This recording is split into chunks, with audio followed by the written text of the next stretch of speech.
Hello, അസ്സലാമു അലൈക്കും. ഇന്ന് ഞാനൊരു അടിപൊളി കറീൻ്റെ റെസിപ്പി ആയിട്ടാണ് വന്നിട്ടുള്ളത്. ഇത് നമുക്ക് ചോറിൻ്റെ കൂടെയും അതേപോലെ തന്നെ ദോശയ്ക്കും ഇഡ്ഡലിക്കും ഒക്കെ കഴിക്കാൻ പറ്റുന്നതാണ്. എനിക്ക് ഭയങ്കര ഇഷ്ടമുള്ള ഒരു കറിയാണ്. നിങ്ങൾ എന്തായാലും ഒന്ന് ട്രൈ ചെയ്ത് നോക്കുക. നല്ല ചൂട് ചോറിൻ്റെ കൂടെയൊക്കെ ഇതൊരു സ്പൂൺ ഇട്ടങ്ങ് കഴിച്ചു കഴിഞ്ഞാൽ അടിപൊളിയാണ്. ഇതുപോലെ കുഞ്ഞു കുഞ്ഞു കറികളൊക്കെ കഴിക്കാൻ ഇഷ്ടമുള്ളവരാണെങ്കിൽ എന്തായാലും ഈ വീഡിയോ മുഴുവനായിട്ട് കാണുക, എന്നിട്ട് ട്രൈ ചെയ്ത് നോക്കുക. അപ്പം നമുക്കിതെങ്ങനെ ചെയ്യുന്നത് നോക്കാം.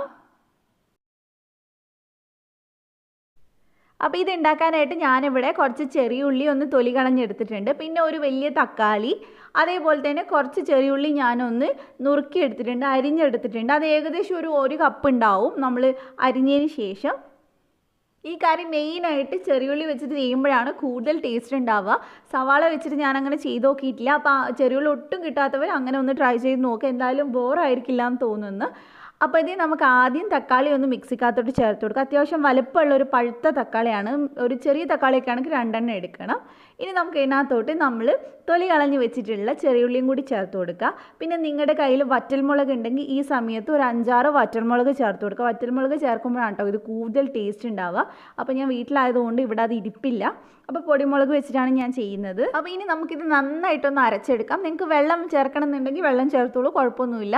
അപ്പോൾ ഞാനിത് നന്നായിട്ട് അരച്ചെടുത്തിട്ടുണ്ട്. ഇനി നമുക്കിത് അവിടെ മാറ്റി വെക്കാം, കറി ഉണ്ടാക്കി തുടങ്ങാം. വളരെ കുറച്ച് സമയമേ വേണ്ടുള്ളൂ. അപ്പോൾ അതേ ഞാനിവിടെ കുറച്ച് വെളിച്ചെണ്ണ ഒഴിച്ചിട്ടുണ്ട്. ഏകദേശം ഒരു 1.5 ടേബിൾ സ്പൂൺ വെളിച്ചെണ്ണ ഉണ്ടാവും. വെളിച്ചെണ്ണ തന്നെ എടുക്കാൻ നോക്കുക, അതാണ് കൂടുതൽ ടേസ്റ്റ്. പിന്നെ ഇതിനകത്തോട്ട് ഞാൻ ഒരു 1/4 ടീസ്പൂൺ കടുക് ചേർത്തിട്ടുണ്ട്. അതേപോലെ തന്നെ ഒരു 1/4 ടീസ്പൂൺ ഉഴുന്നും കൂടെ ചേർത്തിട്ടുണ്ട്. അത് ഓപ്ഷനിലാണ്, നിങ്ങൾക്ക് വേണ്ടെങ്കിൽ ചേർക്കണ്ട. അതേപോലെ തന്നെ കുറച്ച് കറിവേപ്പിലയും കൂടി ചേർത്തിട്ടുണ്ട്. ഇതെല്ലാം നന്നായിട്ട് പൊട്ടിയതിന് ശേഷം നമുക്ക് ഇതിനകത്തോട്ട് ചെറിയുള്ളി ചേർത്ത് കൊടുക്കുക. നമ്മൾ അരിഞ്ഞു വെച്ചിട്ടുള്ള ചെറിയുള്ളിയാണ് ചേർക്കുന്നത്.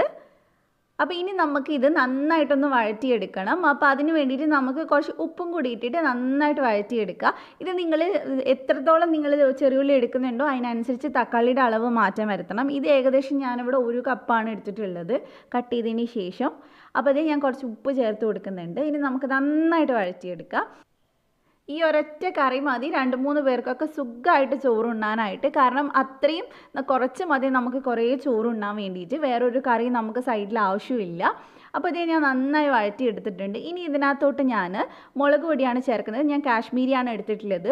അപ്പോൾ 2 ടീസ്പൂൺ ചേർത്തിട്ടുണ്ട്. നിങ്ങൾ ആദ്യം വറ്റൽമുളക് അരയ്ക്കുന്നുണ്ടെങ്കിൽ ഈ മുളക് പൊടി ചേർക്കണ്ട. അപ്പോൾ ഇനി നമുക്ക് നന്നായിട്ട് ഇതൊന്ന് വഴറ്റിയെടുക്കാം. ഈ വറ്റൽമുളക് വെച്ച് ചെയ്യുവാണെങ്കിൽ കുറച്ചും കൂടെ ടേസ്റ്റിയാണ് കേട്ടോ ഇതിനേക്കാളും. അപ്പോൾ അതേ ഞാൻ നന്നായിട്ടൊന്ന് വഴറ്റിയെടുത്തിട്ടുണ്ട്. നിങ്ങൾക്ക് എരിവ് നല്ലോണം വേണമെങ്കിൽ 2 ടീസ്പൂൺ ഇട്ട് കഴിഞ്ഞാൽ എരിവ് ഉണ്ടാവില്ല, കുറവേ ഉണ്ടാവുള്ളൂ. അപ്പോൾ ഇനി നമുക്ക് ഇതിനകത്തോട്ട് അരച്ച് വെച്ചിട്ടുള്ള ആ തക്കാളി പേസ്റ്റും കൂടെ ഒന്ന് ചേർത്തിട്ട് നന്നായിട്ട് മിക്സ് ചെയ്തെടുക്കുക. ഇത് നല്ലോണം മിക്സ് ചെയ്തതിന് ശേഷം നമ്മൾ അരച്ച മിക്സിക്കകത്തോട്ട് കുറച്ച് വെള്ളം ഒഴിച്ചിട്ട് അതും കൂടി ഇതിനകത്തോട്ട് ഒഴിച്ചു കൊടുക്കാം. ഒരു 1/2 കപ്പോളം നമുക്ക് വെള്ളം ഒഴിക്കാം. കാരണം ഇത് നമ്മൾ ഒന്ന് വേവിച്ച് വറ്റിച്ചെടുക്കുകയാണ് ചെയ്യുന്നത്. അപ്പോൾ വെള്ളം കുറച്ച് കൂടിപ്പോയാലും കുഴപ്പമൊന്നുമില്ല. അപ്പോൾ ഞാൻ വെള്ളം ഒഴിച്ചിട്ടുണ്ട്. ഇനി നമുക്കിത് നന്നായിട്ടൊന്ന് മിക്സ് ചെയ്തെടുക്കാം. ഈ സമയത്ത് നിങ്ങൾക്ക് ഉപ്പ് കുറവാണെന്ന് തോന്നുവാണെങ്കിൽ ഇച്ചിരി ഉപ്പ് ഇട്ട് കൊടുത്താൽ മതി. പിന്നെ ഇതിനകത്ത് നമ്മൾ വേറെ മസാലപ്പൊടികളൊന്നും ചേർക്കുന്നില്ല. ഇങ്ങനെ തന്നെ കഴിക്കാനാണ് ടേസ്റ്റ് ഉണ്ടാവുക. അപ്പോൾ ഇത് തിളച്ച് തുടങ്ങിയിട്ടുണ്ട്. ഇനി നമുക്ക് തീ ഒന്ന് കുറച്ച് വെക്കാം. ഒരു ലോ ടു മീഡിയം ഫ്ലെയിമിൽ വെച്ചിട്ട് ഇതിനൊന്ന് വറ്റിച്ചെടുക്കണം. നന്നായിട്ട് വറ്റി വരുമ്പോഴാണ് ഇത് ടേസ്റ്റ് ഉണ്ടാവുക.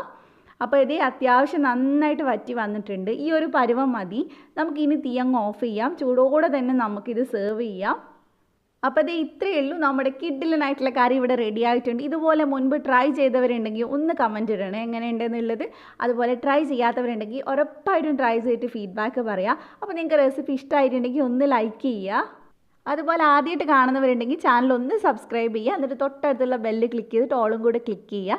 എന്നാലേ ഞാൻ വീഡിയോസ് ഇടുമ്പോൾ നോട്ടിഫിക്കേഷൻ വരുള്ളൂ. അപ്പോൾ ഇതുപോലെ തന്നെ മറ്റൊരു കിടുക്കൻ വീഡിയോ ആയിട്ട് ഇൻഷാ അല്ലാഹ് നാളെ 3 മണിക്ക് നമുക്ക് വീണ്ടും കാണാം. Thank you for watching.